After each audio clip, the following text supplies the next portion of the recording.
eu tô aqui hoje com o grande amigo e conselheiro do Ecos, o grande fotógrafo Araquém Alcântara, que foi um grande amigo do fundador do Ecos.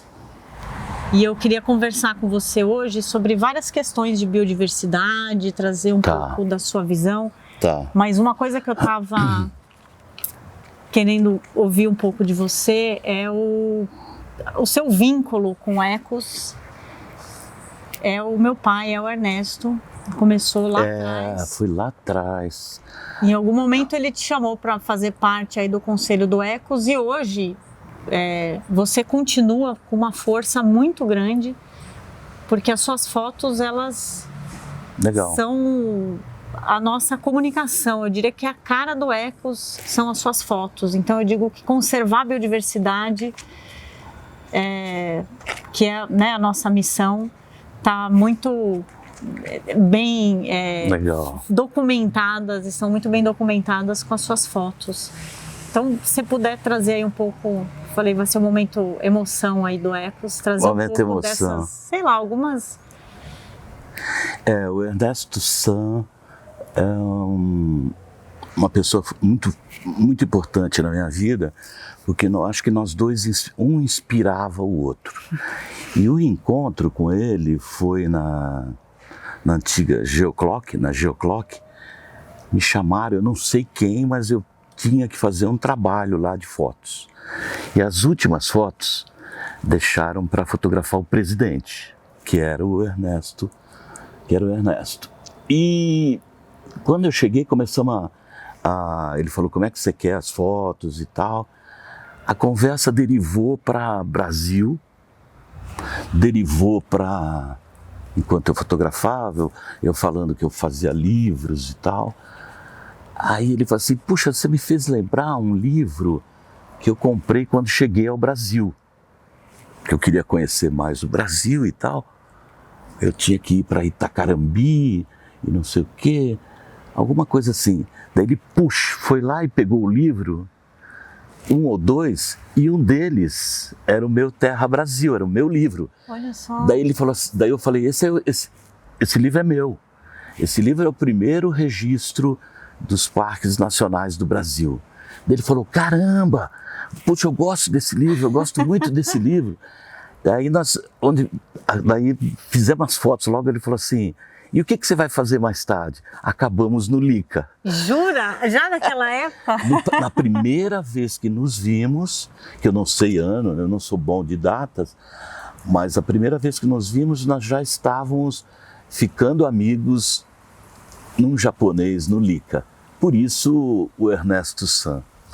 Que virou um encontro de vocês, assim, não era toda semana, mas praticamente... Lá era um ponto de encontro e onde a gente preparava, às vezes, possibilidades de viagens juntos.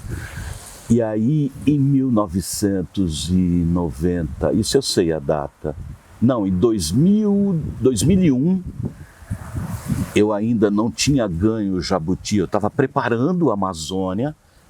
O meu livro que ganhou o Jabuti em 2005 foram uns 10 anos de trabalho na Amazônia. E aí ele falou assim, poxa, eu gostaria de subir o Pico da Neblina, que é o maior pico do Brasil. E era 3.014 metros, daí depois mediram, virou dos 2.994,5.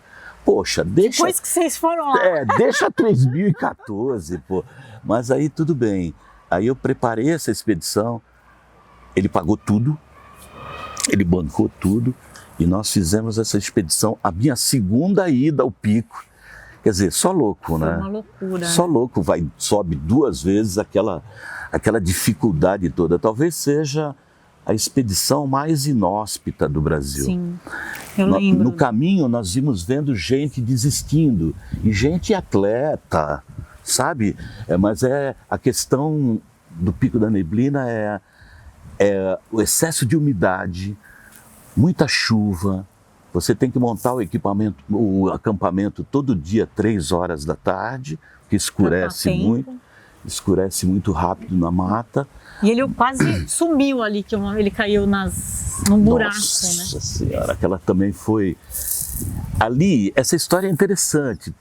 Por quê? Porque se tivesse uma documentação, que a gente não estava nem aí para isso muito, eu não queria nem fotografar nada. Quando nós já estávamos voltando, a chuva era tanta que nós olhamos para o pico, e o pico, quando nós subimos, demos a última escalada de um dia e meio, tinham 2 cachoeirinhas vertendo. Quando nós voltamos, era tanta chuva que tinham mais de 10. Nossa Senhora. O lugar que a gente passou por baixo, tinha umas pedras assim, nós já estava cheio. Nós tivemos que cortar uma árvore para poder atravessar esse... Era um riachinho, virou um rio caudaloso, e em determinado momento nós estávamos todos de anorak, a lanterna aqui, a mochila nas costas, tudo fechados, né? E num momento, numa fração de segundo assim, eu vi ele escorregando numa pedra para dentro de um rebojo. O rebojo é um movimento da água que pode te pegar e te levar. E aí, nessa fração de segundo que eu vi, eu virei, e um índio Yanomami também chegou e nós agarramos ele. As bromélias, o que salvou mesmo, realmente, podia ter salvo depois, não sei, mas era muito perigoso. Mas o que salvou mesmo é que as bromélias seguram as bromélias nas pedras, assim, dá para você se enganchar ali. Mas eu também tive uma queda na descida, que o guia, que se chamava Branco, disse que viu uma pedra assim passando. Eu caí, a pedra passou muito perto da minha cabeça, eu nem percebi isso. Então lá você tem perigo de vida, lá é realmente uma expedição perigosa. E vocês gostavam de uma aventura, né? Não foi só na Amazônia. Eu lembro que vocês também fizeram uma viagem para o Peruaçu, que também para o Parque Nacional Cavernas do Peruaçu, que tem ainda registros fotográficos maravilhosos, inclusive alguns de pinturas rupestres que a gente olha na foto e as cores ainda muito vivas, né? Coisa vai mudando um pouco, mas fotos incríveis que eu acho que ninguém nunca conseguiu. Eu sempre brinco ali no janelão, o pessoal tira foto, eu falo assim, não sei como, mas a única pessoa que conseguiu tirar fotos bonitas ali aqueles cogumelos ali que tem dentro dos espeleotemas foi o Araquém, fotos maravilhosas. Ali é um lugar, assim como é um lugar que dá sempre vontade de aprofundar o ensaio, né? O Brasil tem tanta coisa, como dizia o Tom Jobim, o Brasil é para profissionais. Então eu já rodei esse Brasil todo, eu sou o primeiro fotógrafo a documentar todos os parques nacionais desse país, que resultou no livro que me fez conhecer o Ernesto, mas nós dois éramos motivados por uma coisa maior, o sentido de que isso será uma grande nação. Se a gente tem essa possibilidade linda, esse dever de civilização, de preservar a Amazônia. E o Ernesto sabia disso. Então o Ernesto era um visionário, quer dizer, o meu amigo alado, né? E depois que o negócio dele era avião, eu falava, vamos andar pelo chão, cara, vamos andar pelo chão, vamos romper mato. E foi uma maravilha a gente poder estar junto, assim, no fundo, a gente não falava disso, mas era o mesmo ideal. Sim. Esse país precisa de gente que vai lá, que vá lá, né? Que toque, que fale de suas belezas, né? Que no dia a dia mesmo, né?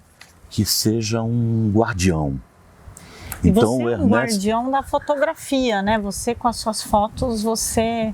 E o texto, né? Também, texto, muitas vezes. Você conseguiu, né, não só no Brasil, mas no mundo inteiro. É engraçado como o reconhecimento veio mesmo rodando pouco o exterior. Agora eu acho que eu preciso focar mais no levar essa mensagem para fora. E eu estou me reinventando agora fazendo livros para crianças. Olha só, Vou me comunicar bem com crianças. E o Amazônia das Crianças. São 15 crianças que nós, junto com o jornalista Morris Kachani e 2 assistentes, nós rodamos várias regiões, vários estados, buscando depoimento de... Ao todo foram 15 crianças que elas falam de suas vivências, de suas histórias. Então tem a menina que é Makuxi, lá de Roraima, sim, cujo deus que ela acredita é Macunaíma. Olha só. Lá no Monte Roraima. Tem a menina cortadeira de seringa, de Chapuri. Aí a gente aproveita para falar de Chico Mendes, dos nossos grandes os pilares, né, da preservação desse país. E tem uma criança urbana que mora numa favela de Manaus. Tem um menino Juruna, que o povo dele sofre o impacto de Belo Monte. Olha só. Tem um menino que é pescador já pesca com o pai, o David, a Juruteua. E os nomes são assim, a Nanindeua, a Juruteua, e vai por aí, né? Afuá. Por que afuá? Porque o afuá era o som do boto cor-de-rosa quando ele sai para respirar. Fuá, fuá. Daí olha, que incrível. O nome do lugarzinho virou Afuá. E é um lugar todo colorido, lindo. Não entra carro, é uma ilha, né? Não entra carro, é só moto e bicicleta. E aí, como que você fez essas entrevistas para as crianças se abrirem? Eu tenho um jeito, mais do que o repórter até. O repórter era meio durão. Daí eu tinha que falar, pô, cara, quando você estiver falando com ela, você esquece que você é escritor. Você brinca, vamos brincar com elas e tal. E elas... Nossa, tinha um menino, eu tô lembrando dele agora, o Elivaldo, o lugar é no Igarapé chamado Vai Quem Quer. Vai Quem Quer.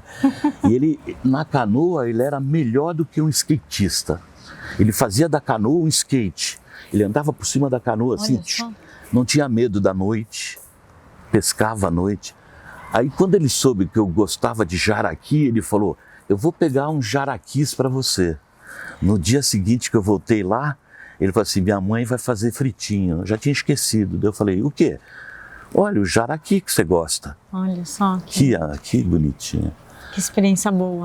Foi uma experiência riquíssima, porque eu sempre tinha visto a Amazônia do ponto de vista dos bichos, das árvores, dos adultos. Dessa vez eu me aproximei mais das crianças, né? E agora vai ser isso direto. Eu quero fazer a Mata Atlântica das crianças. Olha só que legal. O Pantanal das crianças, o Cerrado das crianças, a Cátia. E espero que o banco C6 top. Aí, @C6. @C6, @Mastercard, @Mastercard, fazendo até uma propaganda aqui, ó. Seria muito bom se eles... Vamos ver, se esse livro fizer sucesso, já que ele vai ser distribuído... Vai fazer? Vai. Tá muito lindo. E é o futuro, né? As crianças são o futuro da preservação. E ele vai ser distribuído pela Amazon. Tem o apoio da Unicef. Tem muita coisa de levar para a Amazônia. Tem uma coisa bonita que o João Moreira Salles fala no livro dele, que eu acho a visão mais lúcida até agora da questão amazônica, é que a Amazônia precisa... As pessoas da Amazônia, os escritores, os artistas, não porque não têm talento, eles não conseguiram passar para o Sul, porque o Sul foi sempre arredio a isso, ou indiferente, uma paisagem afetiva, amorosa da Amazônia. Lá sempre foi assim, você chega lá, os colonos falam, os novos garimpeiros falam. Quando eu cheguei aqui não tinha nada. Ele vê a floresta como um nada, ou como um inimigo a ser enfrentado. Então tem que se fazer esse intercâmbio, além de políticas públicas, Sim. de um novo modelo de desenvolvimento para lá, mas tem que ter algo de intercâmbio. Os artistas daqui, os escritores, ele fala muito nesse livro, os de lá têm que vir para contar as histórias de lá. E as crianças daqui, nós temos que levar para lá. Eu levei meus netos para lá. Ah, você levou? O Rafael e o Francisco. E eles adoraram. Você imagina abraçar uma árvore, um cedro amarelo, uma sumaúma de 700 anos. Eles nunca tinham visto isso. Sobrevoar a floresta, né? É impressionante. Nadar num rio com nascentes impressionantes que eu levei. Os dois moleques, eles amaram. Eu acho que ali eles já voltaram com uma outra visão de Amazônia. Você já plantou uma sementinha? Já. Ele já tem outra visão. Ela não é aquele inferno verde, aquela coisa que só tem indígena. Não. Ela tem um monte de gente. Tem, além de tudo, tem uma variedade tão grande que só você, de beleza, Sim. Que é a nossa principal riqueza, né? Quando ainda está muito lento esse processo, mas o Brasil precisava entender logo que preservar a Amazônia é um dever de civilização. Sim. É a única possibilidade do Brasil ter alguma importância na geopolítica mundial. Porque o Brasil contribuiu muito pouco para o mundo. Sim. E a possibilidade está aí. Tá aí. É uma linda possibilidade do Brasil. O Brasil tem que se tornar uma potência ambiental. Sim. E ele tem que se tornar uma potência ambiental, ele tem que ser protagonista disso. Mas nós tivemos aí vários anos de muito obscurantismo. E agora a possibilidade está aí. Tá aí. Não, Vamos está lá. se mostrando, né? O mundo está Tem. muito aberto. A gente vê o interesse do mundo nas florestas, mercado de carbono e Sim. tudo mais, desenvolver projetos no Brasil. E isso vem nesse ponto crítico, né? É hora dessas coisas acontecerem, porque esse tal tipping point, esse momento em que algumas áreas da Amazônia, as árvores já não estão mais sequestrando carbono. No arco do desmatamento. Estudos científicos já comprovam isso. E nós temos que reverter um quadro que eu acho muito bonito. O Warren Dean, num livro dele, A Ferro e Fogo, em que ele conta a história da destruição da Mata Atlântica, ele fala de uma maneira bem desanimada, triste. Ele fala, não deveriam os livros as cartilhas de educação do futuro, aprovadas pelo Ministério da Cultura, não deveriam elas dizer às professoras, crianças, eu vou lhes contar agora como vocês foram deserdadas. É isso que tem que reverter, Sim. porque nós não podemos deixar um planeta árido, desertificado. E é preciso ensinar logo essas crianças a serem guardiãs. Sim. É isso. Por isso não repetir os erros. Não repetir esses erros tão graves que podem nos tornar muito difícil. Sim. Os efeitos climáticos daqui a alguns anos, né? E por enquanto ainda há muita coisa a se fazer. Sim. Por isso, organizações como a sua. Oh. Por isso, homens como o Ernesto. Homens como Ernesto. Que jogaram sementes, né? E esse é o meu trabalho. O meu trabalho é a crônica da beleza e do extermínio. Eu mostro esses dois lados e todo o meu trabalho ele clama por atitude, por indignação, por movimento, por transformação. Excelente. Como a gente falou, a gente está fazendo para as pessoas do Ecos conhecerem melhor quem são os nossos conselheiros. Como você me lembra sua mãe? Que louco. Ai, vamos lá. E aí tem algumas perguntas. Mas é bom falar dessas coisas. Não, é muito bom. É bom, sabe por quê? Porque se a gente não fala, cria nódoa dentro, assim, sabe? Tem que tem que lembrar. Eu também acho. Não, lembrar é viver. Então a primeira pergunta é a sua formação. Você, aí eu lembro aí de algumas histórias que você nem sempre... Você não começou fotógrafo, a fotografia... Não, ela entrou pelo cinema. Eu era o poetinha da turma, né? Eu acho que eu queria ser escritor, eu acho, assim, um cara, sei lá, escritor, vai. Aí eu entrei na faculdade de jornalismo e com 18 anos fui ver um filme, num curso de história de cinema, ripão, assim, com a mãe da minha filha, a minha ex-mulher, a Márcia, os dois, 1970, janeiro de 1970. Fui ver um filme... Só que não lembra de data, ó. Ah, tá vendo? Ó. Não, eu tenho uma memória incrível, que eu é que acho que não tenho.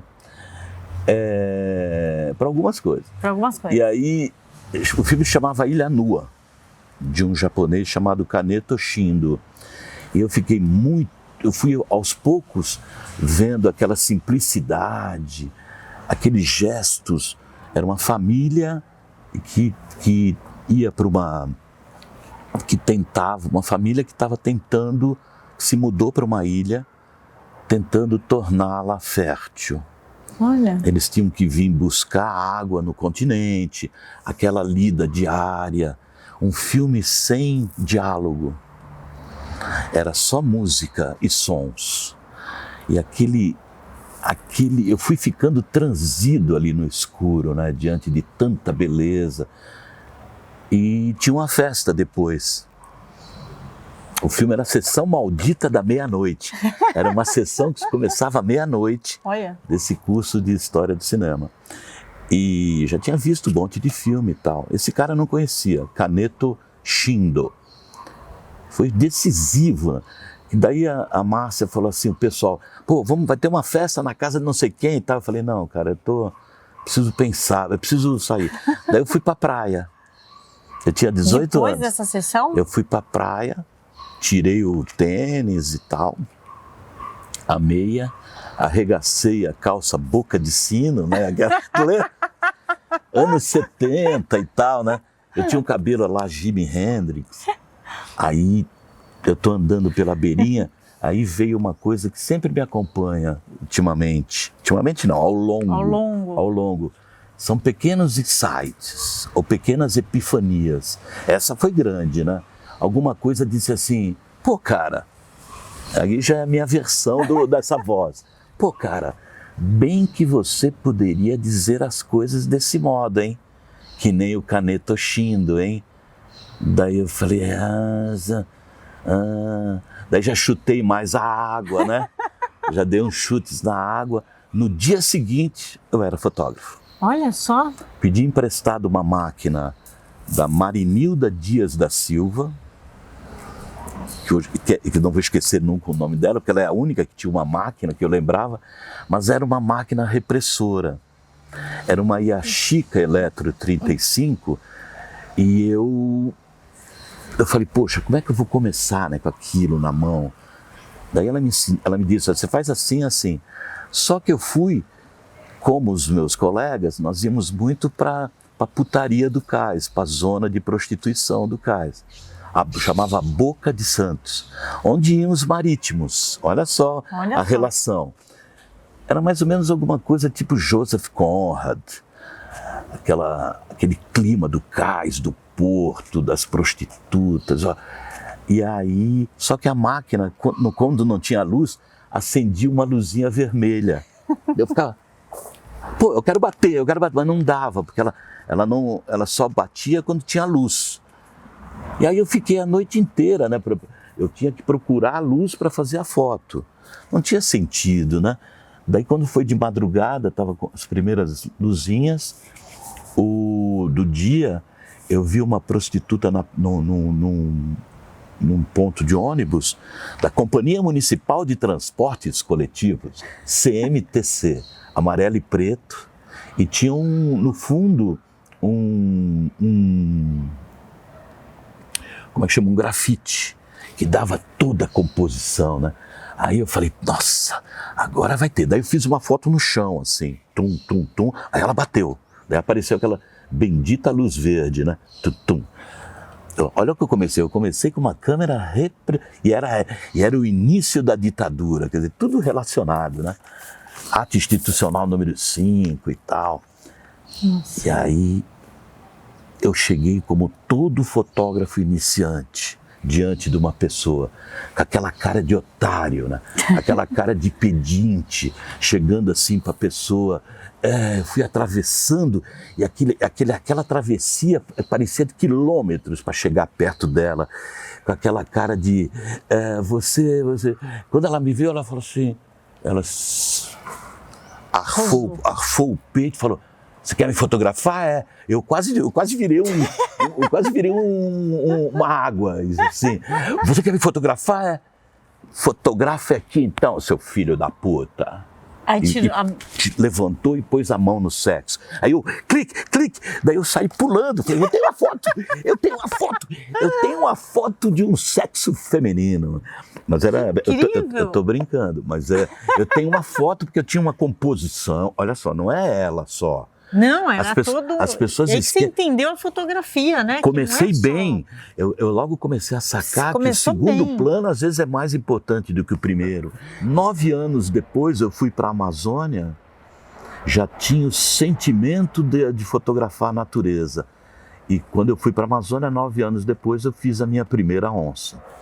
E a primeira onça a gente nunca esquece. Eu sei, porque eu nunca tirei foto de uma onça, mas eu posso imaginar. Nossa, a primeira onça foi uma história linda também. Então são histórias. A minha vida é feita dessas histórias. Nossa, incrível, entendeu? Araquém. A gente podia ficar horas aqui. Não sei nem se você já falou dessa, mas uma realização de vida pessoal ou profissional. Isso é difícil escolher uma só, né? Não, quando eu consegui fazer o Terra Brasil, eu tive um momento de rara felicidade. Sei, que tem aqueles momentos que você fala, nossa, de felicidade plena, né? Porque foram 10 anos para percorrer todos os parques. Nossa. Ninguém sabe que saga foi isso e vão logo achar que eu estou exagerando. Mas, na verdade, foi um negócio, a minha odisseia. Ou para não ser tão mitológico, a minha saga. Alguma coisa, quando eu estava quase desistindo, uma coisa vinha e me puxava e me impelia para continuar. Eu tive que morar 5 meses, de 4 a 5 meses na Amazônia, para fazer parques até então totalmente desconhecidos. Parque Nacional da Serra da Mocidade, o que é isso? Sim. Serra do Divisor. Nossa, a importância desse livro até para a população brasileira conhecer, né, os parques brasileiros. Esse livro tem que ter uma versão para as crianças. Agora eu estou nesse pique. Aí já estou buscando pessoas que se interessem para ter. O Terra Brasil é assim, eis aqui a Amazônia. Daí está lá o mapa. Só que o texto tem que ser voltado para a criança ou para o adolescente. Eis aqui o Cerrado, a Caatinga. Então, a grande contribuição do meu trabalho, que essa realmente é precursora na fotografia brasileira, é que eu uni os ecossistemas, eu mostrei o Brasil unido. Então, é como se fossem partes de uma placas tectônicas que eu fui juntando. Unidas. Pampa, Cerrado, Zona Costeira, Cocais. Eu juntei tudo isso nesse livro e representando os parques nacionais do Brasil, que são a maior joia de uma nação, né? Então, essa foi uma grande realização quando eu consegui, depois de 3 anos que eu estava completo, aí eu consegui um design, Fernando Moza, um designer que falou, vamos fazer. Demorou uns 3 meses, uns 3 anos para eu conseguir o dinheiro para fazer. Eu lembro que eu tive o apoio de um editor, o Alexandre Doria, tive o apoio do Weisflog, dono da Melhoramentos, tinha uma gráfica, e hoje eu olho aqui a primeira edição do Terra Brasil, ele está na 13ª edição. Caramba. E já está esgotado. Então é o livro de fotografia mais vendido no Brasil. Só que tem uma coisa, eu olho a primeira edição, que má impressão, sabe assim, coisa mal impressa e tal, porque houve tamanha evolução tecnológica que agora as impressões são maravilhosas. São maravilhosas. Então essa foi uma grande realização profissional. E claro, esse livro depois Em 2005 me deu outra realização, que ele ganhou o prêmio Jabuti, foi que é o maior assim, prêmio da literatura brasileira. Você tem um hobby, Araquém? Hobby. Não vale falar fotografia, que não é hobby, hein? Hobby não. Olha, fotografia. Muitos devem falar isso. Fotografia pode ser hobby, pode ser, mas é No seu caso, uma forma maravilhosa de viver. O hobby que eu tenho é tomar vinho. nossa, eu compartilho desse hobby. Adoro. Hobby. Já temos um fato curioso sobre você, que era uma pergunta. Você faz yoga, senão você trava. E você é uma pessoa ansiosa, não? Eu sou ansioso, sou extremamente criativo. Às vezes eu entro realmente em alfa, tenho facilidade para entrar em êxtase. Putz, isso aí é meio exagerado, mas tem uma certa facilidade. Uma certa. Um quê? E quando eu medito, eu saio fora. A floresta, para mim, é algo... Eu vejo os olhos de Deus nos bichos. Nossa, essa foi muito profunda. Eu acho que essa tem que abrir, hein? Eu acho que essa... Vamos lá. Vamos dar uma solenidade. Você já falou essa frase antes ou ela surgiu? Não. Você já usou todo dia? Eu sou uma repetição. Não, mas eu falei esse dia na palestra. Quando eu consigo vencer aquela distância que os bichos impõem de sua segurança e chego perto deles, é um privilégio, é um raro e indefinido prazer, porque eu vejo Deus nos olhos deles. E eu já tive alguns encontros assim. Agora, um eu não queria ter esse encontro. Foi um encontro com uma onça pintada, uma macharrona, como falam lá no Pantanal, no dia 19 de novembro de 2019. Ela... Impressionante. Quebrou o carro. Eu estou numa fazenda que tinha muita onça. A fazenda Santa Teresa, da Teresa Bracher. E eu saio eu não aguentava mais ficar ali, os caras falando de carro e não sei o quê.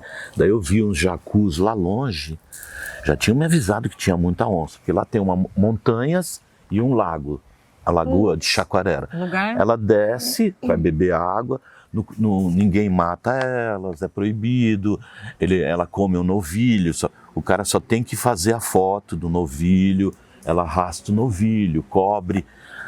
E eu saí e fui andando, tinha uns jacus forrageando umas plantinhas amarelas no chão, e daqui a pouco eu comecei a sentir um estorvo, como diz o Chico Buarque, sabe?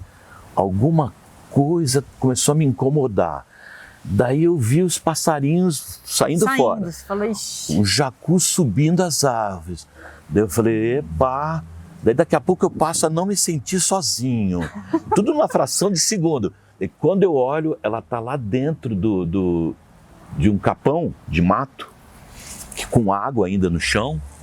Era a época assim de estar descendo a água no Pantanal, a época de água. Começando a chegar as águas, exatamente novembro, começando a chover, outubro, novembro. E aí ela está lá dentro me olhando assim, ó. E aí eu falei, nossa, é um medo primal, né? Você se sente você vira um nadazinho, uma ameba, um vermezinho. E aí me veio um monte de coisa ao mesmo tempo, né? Não fuja, não olhe no olho, pareça grande. Eu falei, eu com 1,62m, como é que eu vou parecer grande nessa pindoba aqui, meu? Daí eu abri os braços. Com a máquina? Tava. Daí eu botei a máquina, já estava no peito aqui, né? Daí eu falei, aquela atração de querer fotografar. Aí sabe qual foi a primeira coisa que me veio? Orações em latim. Nossa Senhora! Do tempo do seminário. Eu falava, Benedicamus Domini Dei Onipotente. Daí eu percebi que em latim a oração chega mais rápido ao Supremo Comandante. Porque se vai falar português, em suíço, não dá. Tem que ter um Google Translator. Tem o translator. E outra coisa, tem que ser logo em latim, porque quando ele chegou aqui era aramaico e tal, né? Já tá meio ali naquela região. Não dá para perder tempo. Daí vinha o tempo de seminário, vinha uns negócios assim, Dominus, ad maiorem gloriam Dei. E clique, ia pra cá, mas com medão, e ela só me olhando, ela não se mexia, cara, eu nunca vi. Mas ela ficou te olhando? Ficou o tempo inteiro, eu fugia do olho dela e ia pra direita, né? Aí eu pensei que uma hora ela fez um movimento, eu falei, se ela fizesse um movimento pra frente, eu querendo ouvir o som do carro, né? Querendo que o carro chegasse logo. Ela saiu, mas ela já saiu.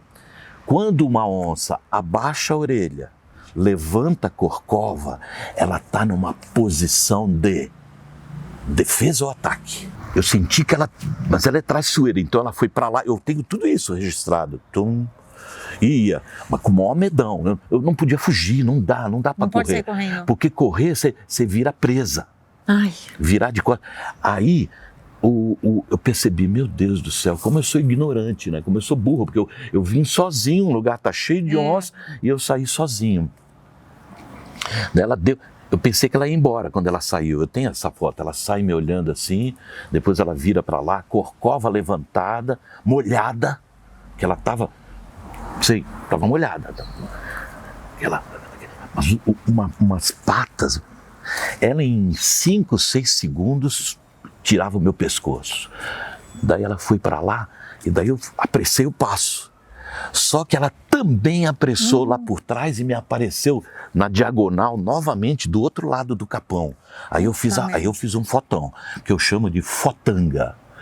Isso é só meu, ninguém vai falar, depois que eu morrer vão ter que botar fotangas, as fotangas de Araquém, ou as fotangas do Araca. Boa. Araqueto não pode, araqueto não pode. Não, já tem uns caras aí que já estão imitando.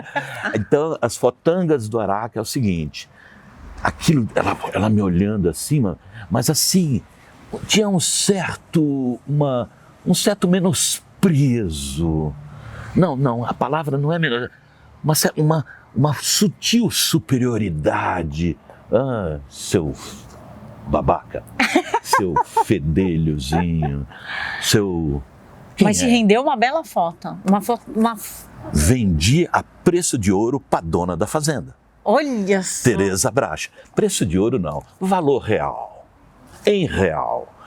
E ela assim me olhando, cara, mas tinha não era um olhar, era um olhar assim, uma certa surpresa. Daí daqui a pouco, daí vem o som do carro. Ela ficou vendo. Não, ela só deu uma prumadinha e foi indo assim. Daí eu peguei a câmera e daí lá embaixo ela ainda deu uma olhada.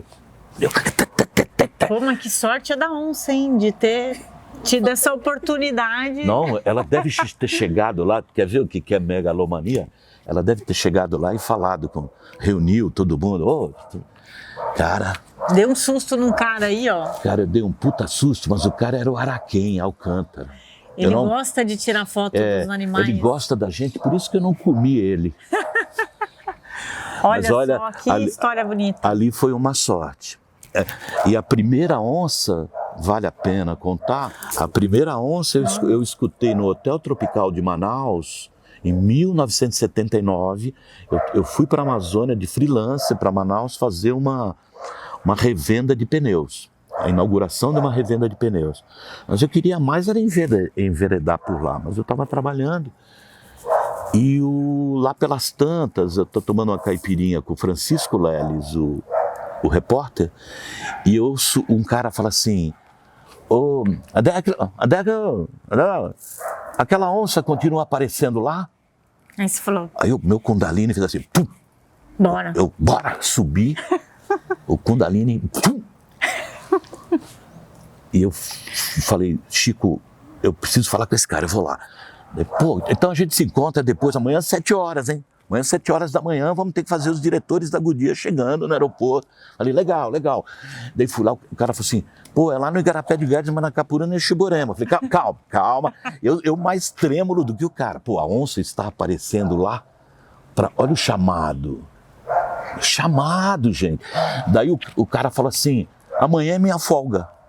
Se você quiser, eu te levo lá. Ela tá lá dentro do Igarapé, do Guedes, do Manacapuru e de Xiborema. São 3 Igarapés. Xiborema. Eu falei, pô, cara. Xiborema. Daí o cara falou, eu te levo lá, a gente pega até o barco aqui e tal, são 4 horas. Eu falei, são 4 horas daqui, tu pode ficar na casa do meu tio, tu dorme. Aí eu falei, eu vou. Aí eu bati na porta do Chico Leles, cabeludão, tu imagina, eu já tinha a fama de ser um cara meio bicho estranho. Aí o Chico Leles falou, eu falei, Chico, eu tenho que ir.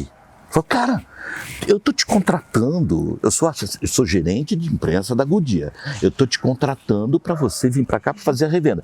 Você chega e quer me dizer que amanhã tu vai pegar um barco para fotografar uma suposta onça? Falei, cara... É isso mesmo. É isso mesmo. Parece estranho, mas... Agora você falando, pareceu meio estranho, mas é isso. Mas é isso mesmo. Só que eu tenho uma solução para ti. Eu tenho uma câmera aqui, daí eu tirei uma que era Program, sabe? Aquela que põe no P, uma pequenininha assim, Program. Põe no P, ela faz sozinha. P, Program e tal. Daí tu chega lá, tu faz os caras, meu Deus, eu chego à tardinha, eu tô chegando à noite, mas eu preciso ir lá ver. Daí fui com o cara. Chego lá, nada de onça. 2 horas da tarde. Onça. A suposta era suposta. 1 hora da tarde, 2 horas, 3 horas, 4 horas, 5 horas. Daí o cara falou, não dá para voltar mais, dorme em casa. Que amanhã eu te levo lá de manhã, mas a gente ainda dá uma passadinha no outro Igarapé. O Igarapé do Guedes. Já fazia parte de Manacapuru, Xiborema. Daí eu falei, tá legal, vamos lá. Daí dormi, primeira vez eu comi bodó, primeira vez dormi em rede, senti o que é uma casa, aquele luar, a família em cima, casa de madeira, com palafita, aquele negócio mais alto. Daí no dia seguinte, passamos lá no Igarapé do Manacapuru, Xiborema. E tava lá onça. Nada. Daí o cara fala assim, daí eu falei, vambora. Daí na travessia, ele falou para mim, de rabeta, ele estava com um barquinho para pegar o outro maior. Ele falou, vamos falar com aquele pescador lá, que era outro Igarapé, né? Vamos falar com aquele pescador, só para ter um... O cara falou assim, ela tá aí dentro, acabei de ver. Aí, bum! Aí vira aquele negócio do Netflix, né? Tudum! Tudum! Um tudum direto no coração, né? Eu falei, cara, bora. Pra tu ver... Ali é que eu comecei a perceber que era a minha real vocação. Sim. Que eu estava integral. Sabe, que daqui até a raiz energética. Coisa certa. Quando entrou, ela estava aquele cabeção enorme, assim, perto de uma árvore, na água. E era uma Saipentax Spotmatic F, de rosca. Agora você faz assim e já entrou, né? Antes era rosca, tu tinha que enroscar aquela pindaíba. Aí pus a TL300, que era um tubinho assim comprido, e trêmulo, né? Daí ele desligou o motor, encostou, daqui a pouco num átimo, ela levanta e agarra. Nossa! Levanta, agarra a árvore e morde. Daí eu, pá! Fotanga. Eu sei que fotanga é Primeira essa. foto. Essa é muito Aliás, eu famosa. publico ela direto em todos os livros que dá. Olha, não conhecia a história por trás. Acho interessante você. E as histórias por trás é que eu quero contar para crianças. Olha que incrível. Porque, tu já imaginando, daí eles vão se maravilhar. E o maravilhamento é o primeiro passo para a consciência. É. Bom te rever. Vem cá, você... Qualquer hora a gente se convida aí para tomar um vinho, Não, né? vamos, agora que eu sei que a gente compartilha o mesmo hobby. Fala com o maridão lá que a gente precisa Vamos se ver. marcar.